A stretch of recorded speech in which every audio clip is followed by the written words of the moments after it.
Congratulations, Kamal. This is an absolutely stunning film.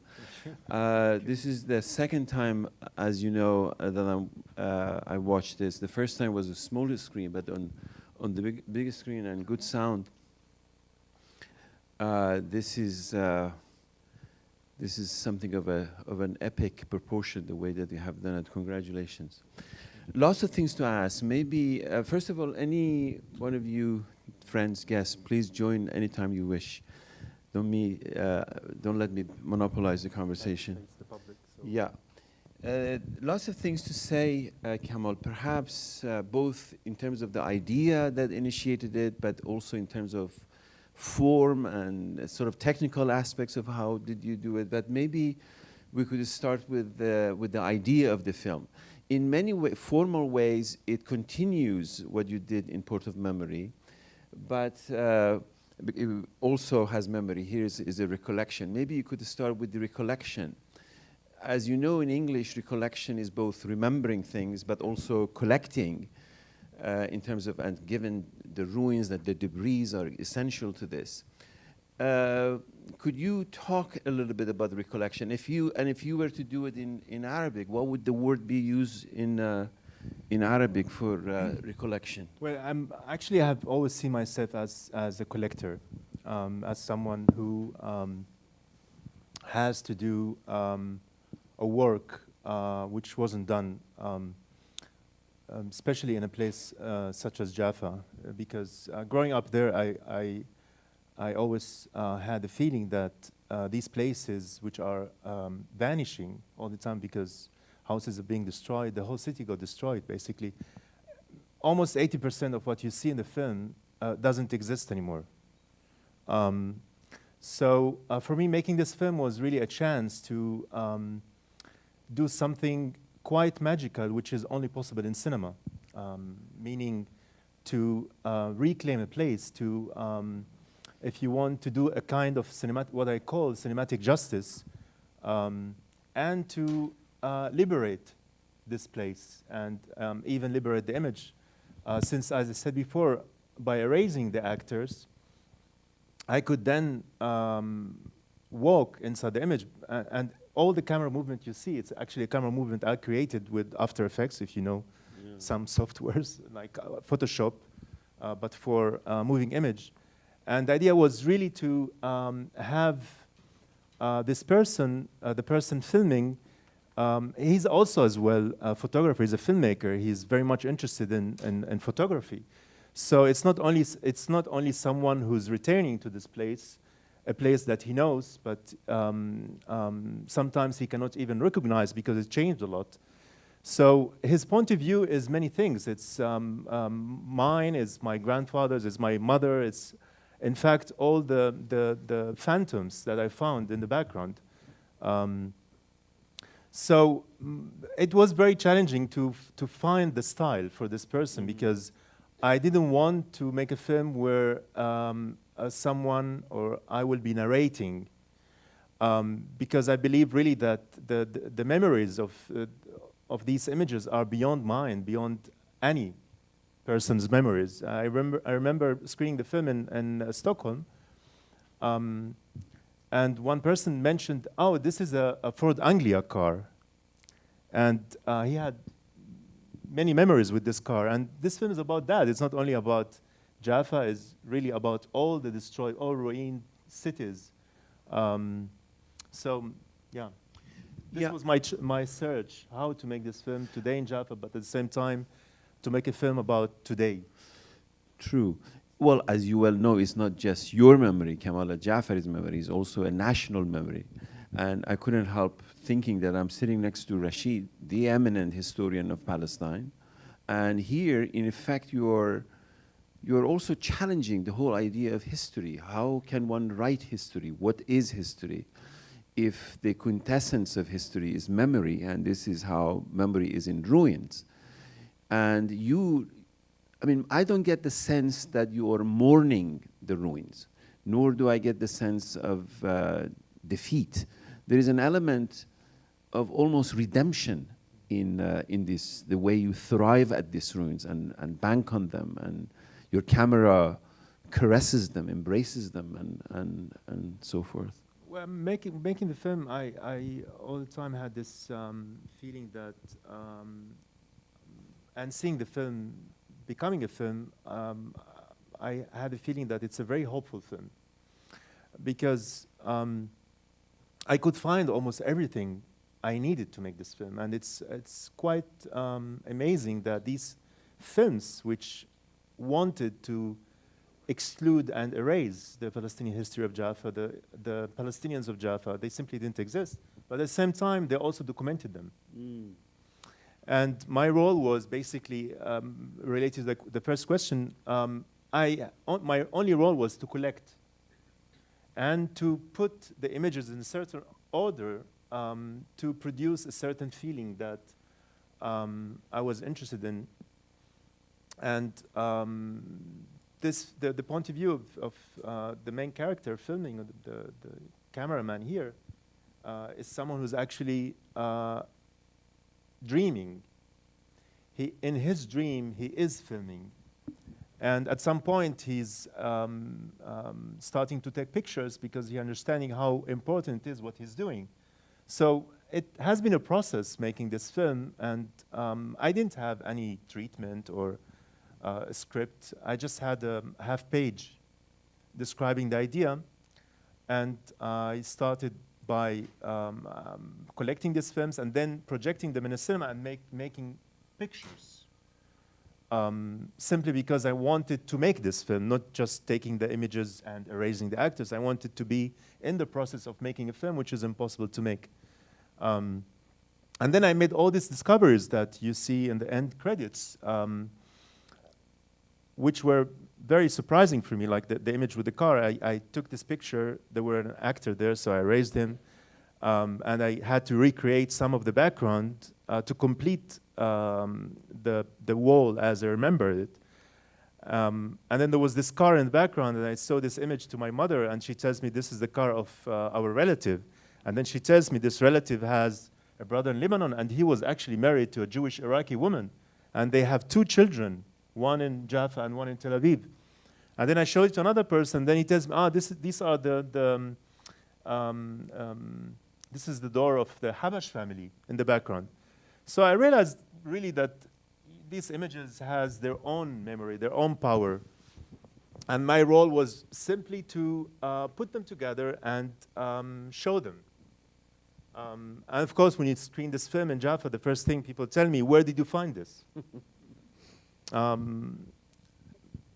Yeah, that's the magic of working on this project.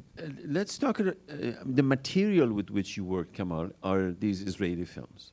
Could you talk a little bit about this material? How did you, I mean, you said that it's half a page of the idea, but the commencement of your watching these films on video, on television, on cinema, etc. That is, in other words, you have a history, a memory of your own encounter with this evidence long before you began. Well, actually, I saw one of these teams, film teams, in Jaffa in the late 80s. I was back from school, going to my grandmother's house, and I see a group of people, children, gathered, and they're waiting for a scene to start. And I wait with them, and they were all mentioning the name Chuck Norris. So I wait with them, and then I see a car carrying the name of my school. And Chuck Norris is opening the door and then shoots with his machine gun. And years later, I was visiting London screening, actually Port of Memory, and I go to my hotel room. And you know, when you go to these hotel rooms, you have this welcoming sentence on the TV, and the first thing you do, you change it. So I changed it. I went to take a shower, I came out, and I see this exact scene with Chuck Norris. I said, I sat on the bed and started watching this film. It was like, this is impossible. So, the Delta Force, it's a great film. It's an amazing film. There is the Delta Force 1, Delta Force 2, and Delta Force 3. So I watched the film until the end. And I was really very surprised to see the Jaffa I grew up in, and which doesn't exist as we see it in the film, because many houses got destroyed or then renovated, gentrified, and then had a completely new identity that you cannot even recognize them anymore. But watching this film made me think maybe there were more films shot in Jaffa, and then starting this research, I was very lucky to be a fellow in 2010 at Harvard, and I had a chance to look for films, and so I found many of them on DVDs and VHS, some on 60 millimeter. Some of these films, like Casablanca, which was the most successful Israeli musical of all times, they were widely distributed in American universities, even dubbed into English. So these films, which began, the first one that I actually using here in my film, a black and white film called Nini from 1962. And then later on, more musicals in the 70s. They were always about the impossible and problematic relationship between Ashkenazi female character and Mizrahi male character. And these films were incredibly racist against the Mizrahi Jews, because these characters were always violent, they are thugs, they are thieves. And the films were about this impossible relationship between these two worlds meeting now in Jaffa. Jaffa, a Jewish city. And then in the 80s, these so-called Borekas films were over, and then Menahem Golan, which was the main producer of most of these films, started making his Hollywood film. The first one was Delta Force. And Delta Force is a film set in Jaffa as Beirut during the Civil War, because it was half destroyed. It looked like Beirut during the Civil War. And in the making of the film, the municipality of Tel Aviv even provided the producer Golan with empty buildings to explode. So one of really the main final scenes in the film is the scene where you see the American Delta Force soldiers coming to free some American hostages.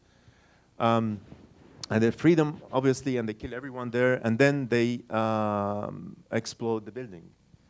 And this was a real-time explosion, basically, to produce cinematic violence. After the end of this film, this building didn't exist. So even more, for me, it was really going back to these films, the only way to find these places, because now they don't exist anymore. So the film is about all this process. If Chuck Norris were to find out that he has contributed to reconstruction of Palestinian history, I don't think. He did. He did. Kamal, could you talk a little bit about the technical part in terms of, I assume you collected these films that you identified, then you transformed them into digital form before you began to sort of come up with your own form. And as you talk about the mechanics of it, how is this done?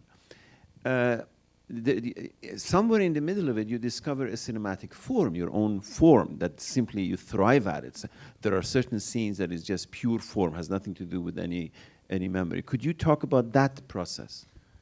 So actually, the project started as a photography project. I produced roughly 20,000 postcard-sized images from these films, just backgrounds. And then I had this idea, making a film. So I started using these images and was trying to find a way to make a film. But then there were many scenes where I thought it would be great if I can use them, like moving images.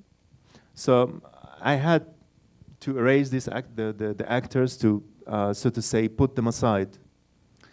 And then creating a camera work for this person. It's just the data that I just took a scene from a film where you see a handheld camera, and I repeated the scene again and again in different forms. So this person will have a style. So when everything you see that he's consistent in his camera work. It's made by one person. So surely when you collect and you want to make a film, so finally I said, okay, it should be as simple as just this person coming to this place from the sea. In a way, a dream of any person who wants to return to Jaffa, just to come from the sea and not to go to the airport or whatever, to the border. And he's arriving, and he's walking in this place, and he's slowly, he's walking step by step, because in a way he's not sure about the place now, who's there.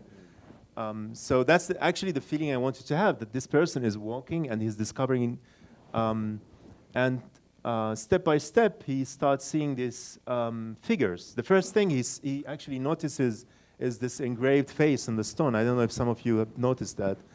And it is something that when I watched the films, I saw this face, I said, this is impossible. And from there, he's finding these people who were hiding behind the wall. And I even found my uncle, who was just passing by in one of the films. So it has been a process where this material always surprised me. And it was actually much stronger than me. And I had a feeling while making this film that this film is making itself. And it's something quite, almost I would say, scary, because I was watching these films. I had the chance to use cinema at the university, and they gave me the keys at night to use the cinema at night. So I would watch these films at night alone, and then imagine you watch this film and you see your uncle passing. I couldn't believe my eyes. And you know, in the case of my uncle, he passed away, and this is the only moving image we have of him walking in the background of someone else's film. So there were many things which were actually somehow influencing me to make the film the way it is now, which were in a way beyond me, beyond my please, ma'am.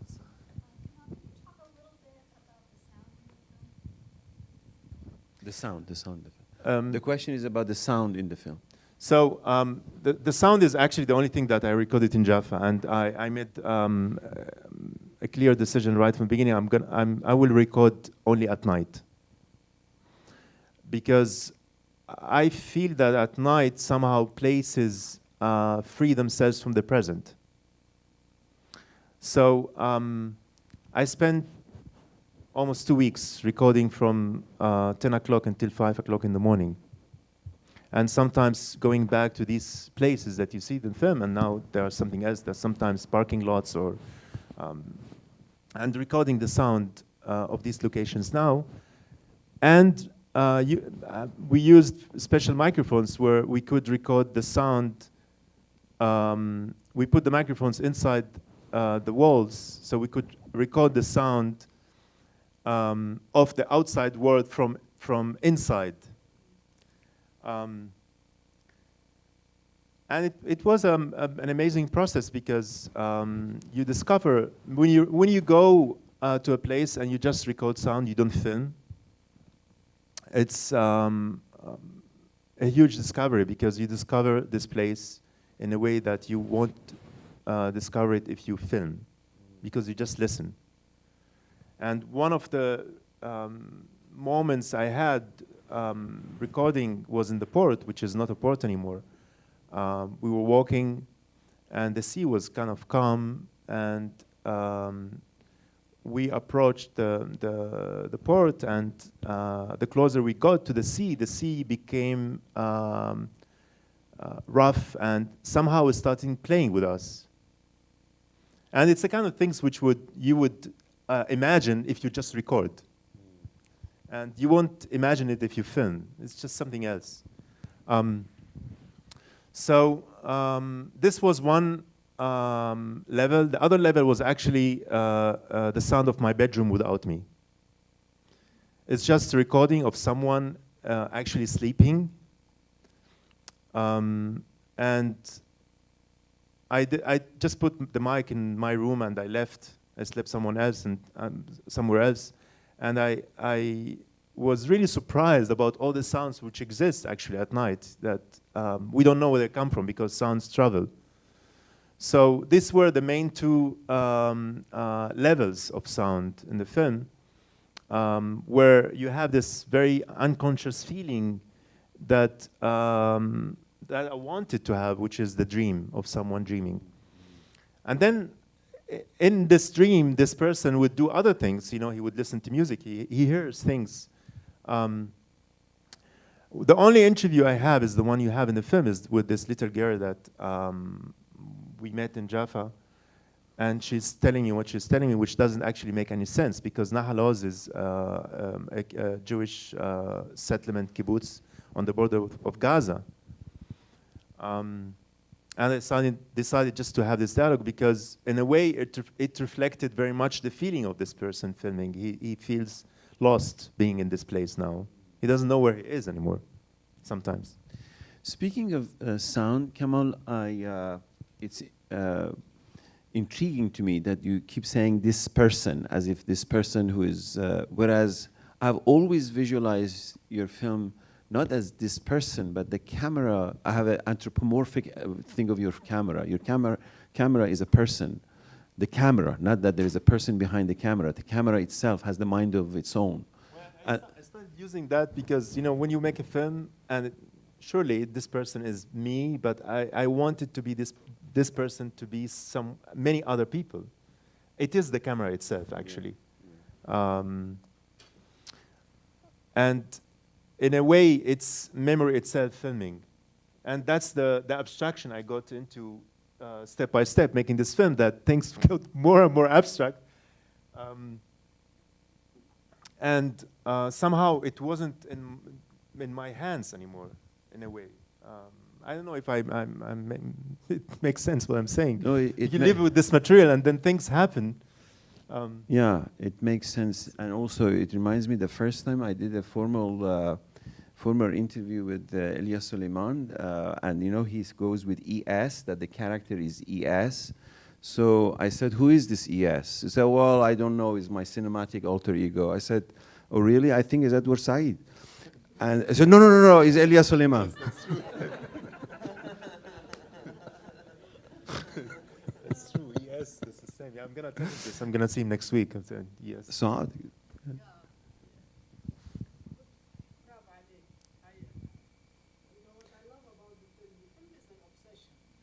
well, yeah, I'm obsessed.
I mean, there are really very psychological, but also historically, I think it's a very important. Well, thank you. I'm happy you liked it. Yeah, sure. It was about actually related again what you mentioned before. It's about the ability of a filmmaker, a cinematograph, to correct history. So by completing some of these homes, you know, because the process itself, the technical process, is actually quite fascinating because you have to. Sometimes it was impossible to erase the actors because the camera was moving. So it was difficult to track down the movement, and at the same time to remove the actors to see the background. Sorry, I have to. Sometimes I have to zoom in to the edges, and sometimes when I manage to erase the actors, and they would block, nevertheless, part of the building, I would complete the building. And sometimes complete streets, the way I imagine them continue. And the process itself is very enjoyable if you have patience to do this work. You can do it for years. Yeah, it is. Yeah, I mean, Kamal, may I ask something? Is a little bit of a kind of asking for your recipe. Some people don't like to give the recipes. Did you have to do any augmented shots that do not come from the films? They're all. Yeah, this was like a dogmatic decision I made. I'm gonna use not only the images which were filmed by someone else. As if, that's the feeling you have, I guess, or my feeling, as if this place actually doesn't exist anymore. It only exists in cinema. I could go back and film the same places, and you know, when you start working on a project, people start giving you advices. You should do this, you should do that. And luckily, I am a producer of myself, so no one was telling me what to do. So I made this decision, okay, I just take this material and make a film with this material. Yeah. Yes, ma'am, please. It's fascinating for somebody who works on Palestinian cities and through oral history. Filming is so much stronger because it had created the stills of what were done in the 60s. Like when I tried to reproduce Haifa of the early 1900s, I could not find anything of this sort to recreate it except through the memory of old men in the 1970s. When I collected the data, I reproduced what they knew of 1918 to 1936, 39 of Haifa, which continuously changed. There are no films, I believe, that had been done. Actually, yes, I discovered two films. On I can give you the Haifa. title if you want. You can erase the actors. I would be very interested. If you want. But I mean, this is what's so great about this. Well, the majority of the films were shot in Jaffa, and I have a theory now why. Because, well, while watching these films, I was asking myself why these filmmakers insisted in filming Jaffa, not in Tel Aviv. Yes. And my only explanation is that Tel Aviv is a new city. And Jaffa was a perfect setting to create, invent history and narrative. And the majority of these films, as I said, they were shot in Jaffa, and there's something quite bizarre about them because they're usually love stories between Ashkenazi female and Mizrahi male. But they are walking and living inside ruins. And there's no reference whatsoever in this film why this place looks the way it looks. So I watched these films and I said, doesn't make any sense for me.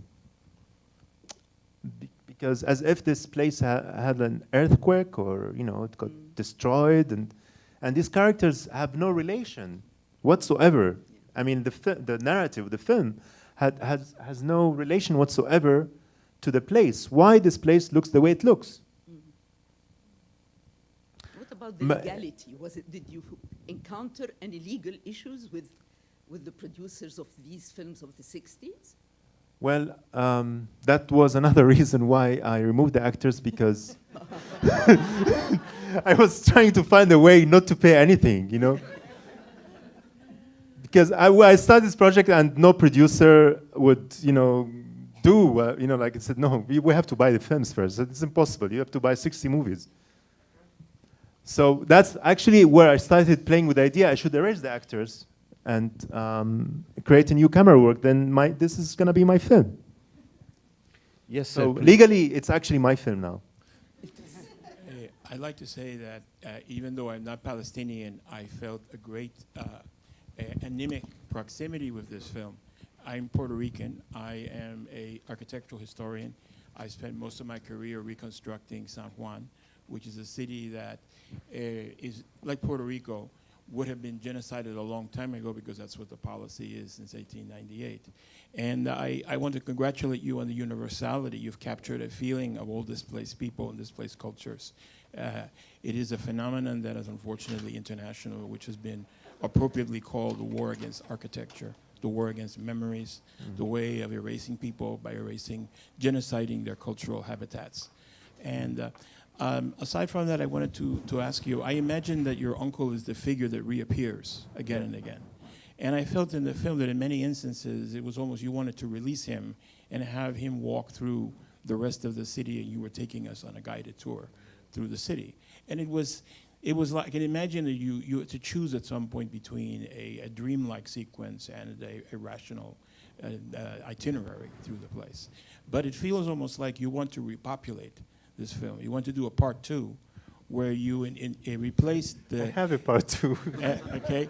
Where you replace the Ashkenazi Israeli narrative with a Palestinian narrative that would have situated the place in that time. I know that in my historical work, part of it is not simply to reconstruct the city as it was, but also to situate the personalities and characters that reflect an autochthonous, authentic Puerto Rican history, as opposed to the history that they want to impose on us, which erases all of that.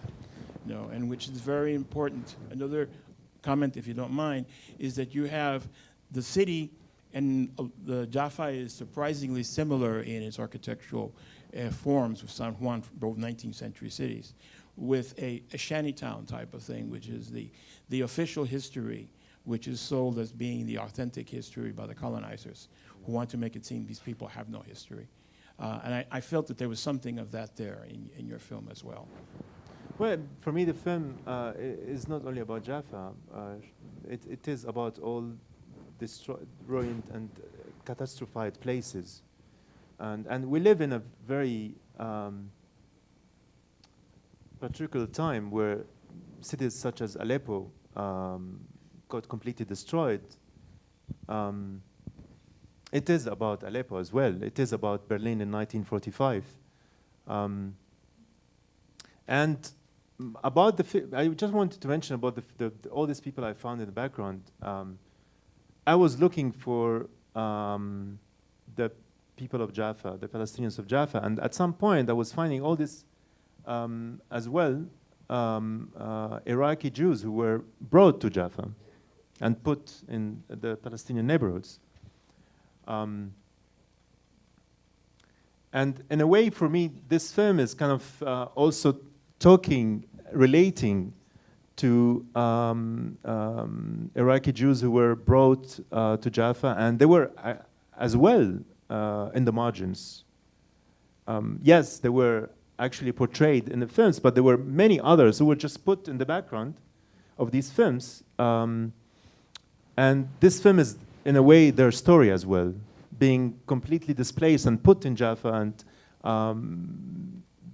participating in something that they know what is it all about. So one of my favorite actually scenes is the final march you see, where I gathered many people from other films and I put them, and I wanted this phantoms to walk together, almost hand in hand, and to sing.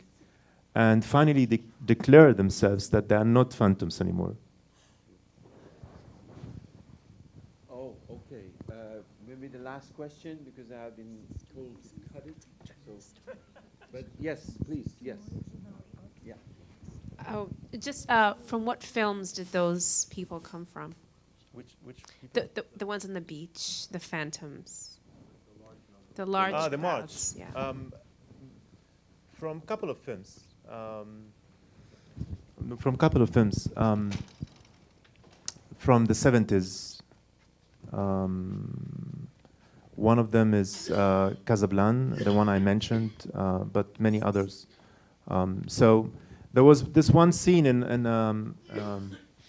a film where you see the actors actually march. It's a musical. Most of these films were musicals.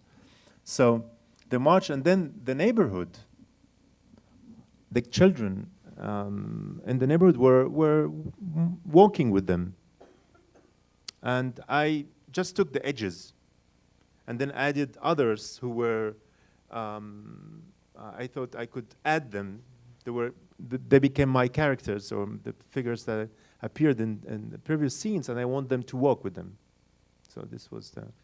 Well, our time is over. As you can tell, Kamal is not only a great filmmaker, but also a fantastic conversationalist. Thought you're gonna say cooker or cook. Sorry, we're all angry. Let me draw to your attention. My dear friend Natalie Handel has just done an amazing interview with Kamal, which is just out in Guernica. I strongly recommend it. It's an exquisite conversation. Again, my gratitude to Dalia. First of all, Dalia Habibti, thank you for all your wonderful work. All my colleagues, Center for Palestine Studies, and for you, dear friends and guests, for coming. And please stay tuned. We have more coming. My Masri is coming, so all is thing. Thank you, Kamal. Thank you, Hamid. Thank you.